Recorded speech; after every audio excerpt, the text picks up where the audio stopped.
Friends அனைவருக்கும் வணக்கம். இன்றைய வீடியோவில் தமிழ் மாதிரி தேர்வு 4 இது நம்ம பார்க்க போகிறோங்க.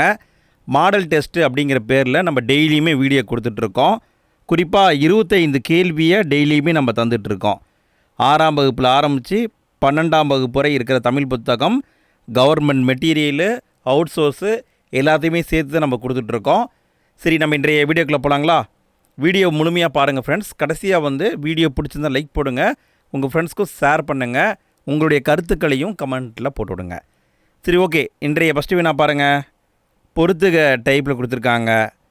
இது பார்த்திங்கன்னா அவுட் சோர்ஸுங்க. சொல்லையும் அதுக்கான பொருளையும் கரெக்டாக பொருத்தணும். இதுக்கான பதிலை பார்க்கலாங்களா? பதில்: அபனி அப்படின்னா பூமி, அவாசி அப்படின்னா தெற்கு, அவில் என்றால் சோறு, அழல் என்றால் தீ. திரும்ப சொல்கிற பாருங்கள். அவனின்னா பூமி, அவாசினா தெற்கு, அவில்னா சோறு, அலல்னா தீ. இது அவுட் சோர்ஸுங்க. அடுத்த வேணா பாருங்கள். கீழ்கண்ட கூற்றுகளை ஆராய்க. இது 10th புத்தகத்திலே இருக்குது. இப்படியே பார்க்கலாங்களா? பாவலரேறு பெருஞ்சித்திரனாரின் இயற்பெயர் துரை ராசமாணிக்கம். ஃப்ரெண்ட்ஸ், நம்ம பழைய புக்கில், அதாவது 2019 2020 எடிஷனில் பார்த்தீங்கன்னா துரை மாணிக்கம்னு கொடுத்துருப்பாங்க. ஆனால் இப்போ மாற்றிருக்காங்க. துரை ராசமாணிக்கம் என்பது சரிதான். தென்மொழி தமிழ்ச்சிட்டு இதழ்களின் வாயிலாக தமிழ் உணர்வை உலகெங்கும் பரப்பினார். இவரின் திருக்குறள் மெய்ப்பொருளுரை தமிழுக்கு கருவூலமாக அமைந்தது. இங்கே பார்த்தீங்கன்னா அனைத்துமே சரி என்பது ஆன்சர். இதுவும் சரி, இதுவும் சரி, இதுவும் சரி, அனைத்தும் சரி என்பது தான் ஆன்சர். நல்லா கவனிங்க ஃப்ரெண்ட்ஸ். திருக்குறள் மெய்ப்பொருளுரை இந்த நூலை எழுதியவர் பாவலரேறு பெருஞ்சித்திரனார். இது தமிழுக்கு கருவூலமாக அமைஞ்சிருக்கு. அடுத்து வேணா பாருங்கள். இது டிஎன்பிஎஸ்சியுடைய ஒரிஜினல் கொஷினுங்க. அகர வரிசையில் சொற்களை நிரல்படுத்துக. விடையை பார்க்கலாங்களா? இங்கே விடைன்னு பார்த்தீங்கன்னா இதுதான் சரியான விடை. ஃபஸ்ட்டு தேங்காய் வரணும், அப்புறம் பழம், பாக்கு, பூ, வெற்றிலை. இதுதான் கரெக்டு. அடுத்த வேணா பாருங்கள். பொறுத்துக்க டைப்பில் கொடுத்துருக்காங்க. இது இலக்கண குறிப்புங்க. ஸ்கூல் புக்கில் இருக்கிறது தான். விடையை பார்க்கலாங்களா? தேமாங்கனி என்பது உவமை தொகை, இறைஞ்சி என்பது வினையெச்சம், கொடியனார் என்பது இடைக்குறை, செய்கோளம் என்பது வினைத்தொகை. அடுத்த வேணா பாருங்கள். சிறப்பு பெயர் முன்னும் பொதுப்பெயர் பின்னும் நின்று இடையில் ஆகிய என்ற பண்பு உறுப்பு தொக்கி வருவதற்கு பெயர் என்ன? தொக்கினா மறைந்து வருதல். சிறப்பு பெயர் முன்னாடி வரும், பொது பெயர் பின்னாடி வரும், இடையில் ஆகிய அப்படிங்கிற ஒரு வார்த்தை மறைந்து வரும். இப்படி வந்தால் அது என்னன்னு கேட்டிருக்காங்க. இதுக்கான பதில் இரு பெயரிட்டு பண்புத்தொகை என்பது சரி. இரு பெயரொட்டு பண்புத்தொகை. அடுத்த வேணா பாருங்கள். பொறுத்துக்க டைப்பில் கொடுத்துருக்காங்க. இது 10th புத்தகத்திலேருந்து எடுத்திருக்கேங்க. விடையை பார்க்கலாங்களா? கூலம் அப்படிங்கிறது நெல், புல், இந்த தானியங்களை நம்ம கூலம் சொல்லுவோம். விதை எதுக்கு வரும்னா கத்தரி, மிளகாய்க்கு வரும். கால் என்பது புளி, காஞ்சிரைக்கு வரும். முதிரை என்பது அவரை, துவரைக்கு வரும். அடுத்த வேணா பாருங்கள். தொழில் பெயர் பற்றிய கீழ்கண்ட கூற்றுகளை ஆராய்க. 4 பாயிண்ட் கொடுத்துருக்காங்க. எது கரெக்டுன்னு நீங்கள் சொல்லணும். விடையை பார்க்கலாங்களா? தொழில் பெயர் காலம் காட்டாது, கரெக்டு. தொழில் பெயர் படற்கைக்கே உரியது, இதுவும் சரி. வினை பெயர் தன்மையாக்கி வினையையே உணர்த்தி நிற்கும், இதுவும் கரெக்டு. மூவிடத்துக்கும் உரியது என்பது தவறு. மூவிடத்துக்கும் உரியது அப்படிங்கிறது வினையாளனையும் பெயருக்கு வரும், சரிங்களா? அப்போ இங்கே விடைன்னு பார்த்தீங்கன்னா 1 2 3 மட்டும் சரி, 4 தவறு. அடுத்து வேணா பாருங்கள். ஒரு சிம்பிளான கொஷின். அல்லில் ஆயினும் விருந்துவரின் உவக்கும் என்று கூறும் நூல் என்ன? அல்லில் ஆயினும் விருந்துவரின் உவக்கும் என்று கூறும் நூல் என்ன? இதுக்கான பதில் நற்றிணை என்பது சரி. இந்த பாட்டு வரி எங்கே இருக்குங்க? நற்றிணை அப்படிங்கிற நூலில் இருக்குது. அடுத்த வேணா பாருங்கள். திருக்குறள் பற்றிய தவறான கூற்றை கண்டறிக. 4 பாயிண்ட் இருக்குது. எது சரின்னு நீங்கள் சொல்லணும். சரி, விடையை பார்க்கலாங்களா? களவியல் இன்பத்து பாலில் உள்ளது, கரெக்டு. துறவியல் என்பது பொருட்பாலில் உள்ளது, தவறு. துறவியல் எங்கே இருக்குங்க? துறவியல் அறத்துப்பாலில் உள்ளது, அறம் என்பது சரி. ஊழியல் என்பது அறத்துப்பாலில் உள்ளது, இது கரெக்டு. ஒலிபியல் என்பது பொருட்பாலில் உள்ளது, இது கரெக்டு. அப்போ இரண்டாவது பாயிண்ட் மட்டும்தான் தவறு. எந்த இயல் எந்த பாலில் இருக்குதுன்னு பார்த்துக்கோங்க. அறம் பொருள் இன்பம்னு பிரிச்சிருப்பாங்க இல்லையா, அதில் எதில் எது வரும்னு பார்த்து வச்சுக்கோங்க ஃப்ரெண்ட்ஸ். இப்படியும் கேள்வி வரும். அடுத்து என்ன பாருங்கள், மாப்போ சிவஞானம் பற்றிய கூற்றுகளை ஆராய்க. 4 பாயிண்ட் இருக்குது. எது சரி எது தப்புன்னு கண்டுபிடிக்கணும். விடையை பார்க்கலாங்களா? என் சரிதம் என்ற தன் வரலாற்று நூலை எழுதினார், இது தவறுங்க.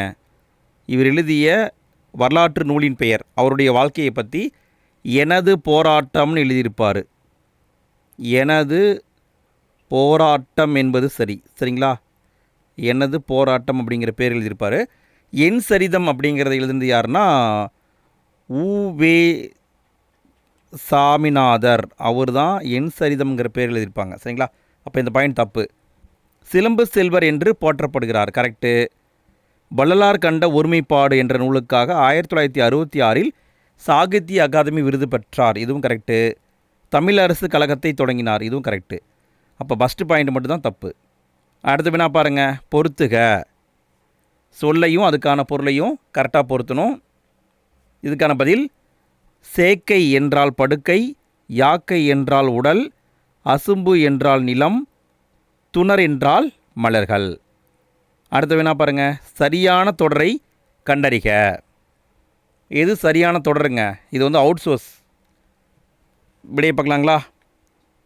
அடைமழையால் கத்தரிக்காய் அழுகியது, இதுதான் சரி. அடைமழை அப்படின்னு வரணும், கத்தரிக்காய் அப்படின்னு வரணும், கத்திரிக்காய்னு வரக்கூடாது. சரிங்களா? அடுத்த வினா பாருங்கள், கீழ்காணும் தொடர்களில் ஒரு ஊர் சரியாக அமைந்த தொடர் எது? இது வந்து டிஎன்பிஎஸ்சியுடைய ஒரிஜினல் கொஷினுங்க. எது சரின்னு கேட்டிருக்காங்க. நம்ம நேற்றைய வீடியோலேயே பார்த்தோம்.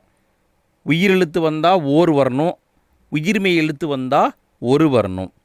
இங்கே பாருங்கள், இது வந்து உயிர்மெய் எழுத்து, ஓர் வரக்கூடாது. இது வந்து உயிர் எழுத்து, இதுக்கு முன்னாடி ஓர் வரணும். இங்கே பாருங்கள், உயிரெழுத்து வந்திருக்கு, அதுக்கு முன்னாடி ஒரு வந்திருக்கு, இதுவும் தப்பு. இதுவும் வந்து உயிர் எழுத்து, அதுக்கு முன்னாடி ஒரு வந்திருக்கு, தப்பு. அப்போ இதுதான் கரெக்டு. ஒரு இனிய காலை பொழுது என்பது தான் சரி. அடுத்த வினா பாருங்கள், பொறுத்து சொல்லியிருக்காங்க. இது வந்து அவுட் சோர்ஸுங்க. இதுக்கான பதில் இசைக்கேடு அப்படின்னா சீர்கெட்ட நிலை, இசைவு கேடு என்றால் பொருத்தமின்மை, இசகு பிசகு என்றால் முறைகேடு, இடக்கு முடக்கு என்றால் சங்கடம். அடுத்த வினா பாருங்கள், மனநூல் என்று அழைக்கப்படுவது எது? மனநூல் என்று அழைக்கப்படும் நூல் என்ன? இதுக்கான பதில் சீவக சிந்தாமணி, சீவக சிந்தாமணி. அடுத்த வினா பாருங்கள், குதிரை தாண்டியது, இந்த தொடரில் வல்லினம் மிகாததற்கு காரணம் என்ன? குதிரை தாண்டியதுன்னு கொடுத்துருக்காங்க இல்லையா, இதில் வந்து வல்லினம் மிகலை, இதுக்கான காரணம் என்னங்க? விடையை பார்க்கலாங்களா? இதுக்கான பதில் எழுவாய் தொடரில் வல்லினம் மிகாது, அதனால தான் இங்கே வந்து வல்லினம் மிகலை. எழுவாய் தொடரில் வல்லினம் மிகாது என்பது சரி. அடுத்த வினா பாருங்கள், தவறான கூற்றை கண்டறிக. யசோதர காவியம், அதை பற்றி 4 பாயிண்ட் கொடுத்துருக்காங்க. எது சரி எது தப்புன்னு கண்டுபிடிக்கணும். சரி, விடையை பார்க்கலாங்களா? ஐஞ்சிறுங்காப்பியங்களில் ஒன்று யசோதர காவியம், கரெக்டு. இந்த நூல் வடமொழியிலிருந்து தமிழில் தழுவி எழுதப்பட்டதாகும், கரெக்டு. இந்த நூல் சமண முனிவர் ஒருவரால் இயற்றப்பட்டது என்பர், ஆசிரியர் பெயர் அறிய முடியவில்லை, இதுவும் சரிதான். யசோதர காவியம் யசோதரன் என்ற ஏமங்கத நாட்டு மன்னனின் வரலாற்றை கூறுகிறது, இந்த பாயிண்ட் தப்பு. ஏன்னா அவர் வந்து அவந்தி நாட்டு மன்னன், சரிங்களா? யசோதரன் என்பவர் அவந்தி நாட்டை சார்ந்த மன்னன், ஏமங்கத நாடு கிடையாது. ஸோ இங்கே பார்த்தீங்கன்னா 1, 2, 3 மட்டும் சரி, 4வது பாயிண்ட் தப்பு. அடுத்த வினா பாருங்கள், சிந்தடி எனப்படுவது என்ன? எத்தனை சீர்களை கொண்டது சிந்தடி? இதுக்கான பதில் 3 சீர்களை கொண்டது அப்படின்னா அதான் சிந்தடி. 3 சீர் இருந்தால் அதுக்கு பேர் சிந்தடி. அடுத்த வினா பாருங்கள், சரியான கூற்றை கண்டறிக. 10 அந்த நூலை பற்றி 4 பாயிண்ட் கொடுத்துருக்காங்க. எது சரின்னு கண்டுபிடிக்கணும். இப்படியே பார்க்கலாங்களா? 8 தொகையில் அமைந்த புறத்திணை நூல்களுள் ஒன்று 10, கரெக்டு. சேர மன்னர்கள் 10 பேரின் சிறப்புகளை கூறுகிறது. சரி. இது வஞ்சி திணையில் அமைந்துள்ளது. தப்பு. இது பாடான் அப்படிங்கிற திணையில் அமைந்த நூல். 10 என்பது பாடான் திணையில் அமைந்த நூல். இந்த பாயிண்ட் தப்பு. முதல் 10 பாடல்களும் இறுதி 10 பாடல்களும் கிடைக்கவில்லை. இதுதான் சரி. அப்போ இங்கே தப்புன்னு பார்த்தீங்கன்னா 1, 2, 4 மட்டும் சரி. இங்கே ஆப்ஷனில் தப்பாக கொடுத்துருக்காங்க ஃப்ரெண்ட்ஸ், பார்த்துக்கோங்க. 1, 2, 4 சரி என்பது தான் ஆன்சர். அடுத்த வினா பாருங்கள். மொழி என்பது உலகின் போட்டி போராட்டத்திற்கு ஒரு போர்க்கருவியாகும். அக்கருவி காலத்திற்கு ஏற்ப மாற்றப்பட வேண்டும் என்று கூறியவர் யார்? ரொம்ப சிம்பிளான கொஸ்டின் தான். மொழி என்பது உலகின் போட்டி போராட்டத்திற்கு ஒரு போர்க்கருவியாகும். அந்த கருவியை காலத்திற்கு ஏற்ப மாற்ற வேண்டும் என்று சொன்னவர் தந்தை பெரியார் அவர் தான் சொல்லியிருப்பாங்க. அடுத்த வினா பாருங்கள். சரியான கூற்றை கண்டறிக. இது 12th புக்குன்னு நினைக்கிறேங்க. விடையை பார்க்கலாங்களா? இரேனியஸ் ஜெர்மனியில் பிறந்தவர். கரெக்டு. 1814 சென்னைக்கு வந்தார். இதுவும் சரி. 1832 தமிழின் முதல் அறிவியல் நூலை பூமி சாஸ்திரம் என்ற பெயரில் வெளியிட்டார். இதுவும் சரி. தமிழின் முதல் கலை சொல்லாக்குனரும் இரேனியஸே ஆவார். இதுவும் கரெக்டு. அப்போ இங்கே விடைன்னு பார்த்தீங்கன்னா அனைத்தும் சரி என்பது ஆன்சர். அடுத்த வினா பாருங்கள். சிம்பிளான கொஷின் தான். தேசியம் காத்த செம்மல் என பசும்பொன் முத்துராமலிங்க தேவரை பாராட்டியவர் யார்? தேசியம் காத்த செம்மல் என பசும்பொன் முத்துராமலிங்க தேவரை பாராட்டியவர் திருவி கல்யாண சுந்தரனார். அடுத்த வினா பாருங்கள். சரியான கூற்றை கண்டறிக. ஆசாரக்கோவை இதை பற்றி 4 பாயிண்ட் கொடுத்துருக்காங்க. எது சரி எது தப்புன்னு கண்டுபிடிக்கணும். ஃப்ரெண்ட்ஸ், வீடியோவுக்கு லைக் போடாத நண்பர்கள் லைக் போடுங்க. வீடியோ பற்றிய ஃபீட்பேக்கையும் மறக்காமல் கமெண்ட்டில் பதிவு பண்ணுங்கள். இப்படியே பார்க்கலாங்களா? ஆசாரக்கோவையின் ஆசிரியர் நல்லாதனார் என்பது தவறு. ஆசாரக்கோவையின் ஆசிரியர் பெருவாயின் முள்ளியார். நல்லா கவனிங்க. பெருவாயின் முள்ளியார் என்பது சரி. யார் எந்த நூல் எழுதுனாங்க இதனால் பார்த்துக்கோங்க ஃப்ரெண்ட்ஸ். பெருவாயின் முள்ளியார் என்பது கரெக்டு. அடுத்து, இவர் பிறந்த ஊர் கயத்தூர். சரி. ஆசாரக்கோவை என்பதற்கு நல்ல ஒழுக்கங்களின் தொகுப்பு என்பது பொருள். இதுவும் சரி. இது 14 கீழ்க்கணக்கு நூல்கள் ஒன்று. இது 100 வெண்பாக்களை கொண்டது. இதுவும் சரி. அப்போ பார்த்தீங்கன்னா 2, 3, 4 மட்டும் சரி என்பது ஆன்சர். ஃப்ரெண்ட்ஸ், இங்கே நம்ம ஆசாரக்கோவையின் ஆசிரியர் பெருவாயின் முள்ளியார்னு பார்த்துட்டோமா?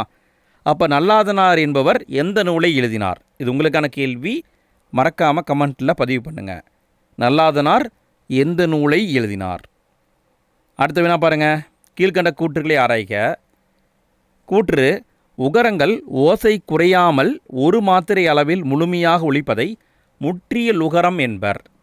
காரணம்: தனிக்குறில் எழுத்தை அடுத்து வரும் வல்லின உகரங்கள் ஒரு மாத்திரை அளவுக்கு முழுமையாக ஒலிக்கும்.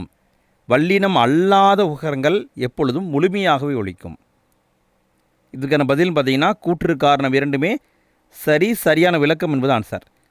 அடுத்த வினா பாருங்கள். கடைசி வினா. 5ஆம் வேற்றுமை வரும் பொருட்களில் தவறானது.